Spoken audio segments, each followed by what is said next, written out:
Vous feriez quoi si votre meilleur pote depuis le collège, celui avec qui vous avez monté votre première boîte, vidait les comptes de la société pour s'acheter une Porsche et des vacances à Dubaï pendant que vous ne pouviez plus payer vos loyers? C'est le coup de poignard que j'ai reçu un lundi matin. Mon nom est Lucas.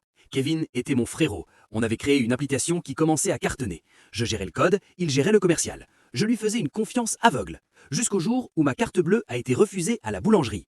J'ai ouvert l'appli de la banque, le compte de la boîte était à zéro. 150 000 € s'étaient envolés.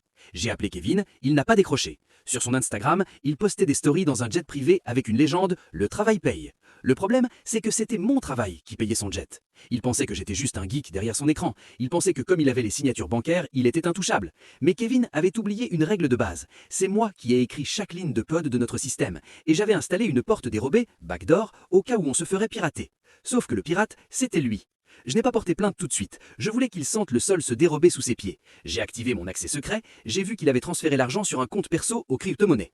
J'ai aussi découvert qu'il essayait de vendre notre code source à un concurrent chinois en disant que c'était sa création unique. C'était la fin de notre amitié. Ma vengeance a été chirurgicale. J'ai lancé un script qui a crypté toutes les données de son ordinateur et de ses comptes en ligne. Il n'avait plus accès à rien, ni à son argent en crypto, ni à ses mails, ni à ses réseaux sociaux.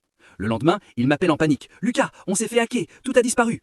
J'ai répondu calmement, c'est pas un hack, Kevin, c'est un audit. J'ai vu pour les 150K, j'ai vu pour la Porsche et j'ai vu pour le contrat chinois. Il a bégayé, je vais te rembourser frérot, c'était juste un prêt. J'ai rigolé, le temps des prêts est fini.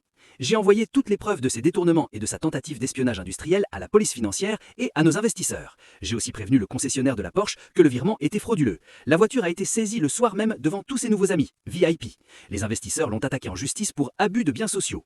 Mais le coup de grâce est arrivé quand j'ai libéré le code, j'ai prouvé que tout le logiciel m'appartenait légalement. Kevin a été banni de la société sans un centime. Il a dû vendre tout ce qu'il possédait pour payer les avocats. Il est passé de la vie de château à un studio miteux chez sa mère en moins de 2 semaines.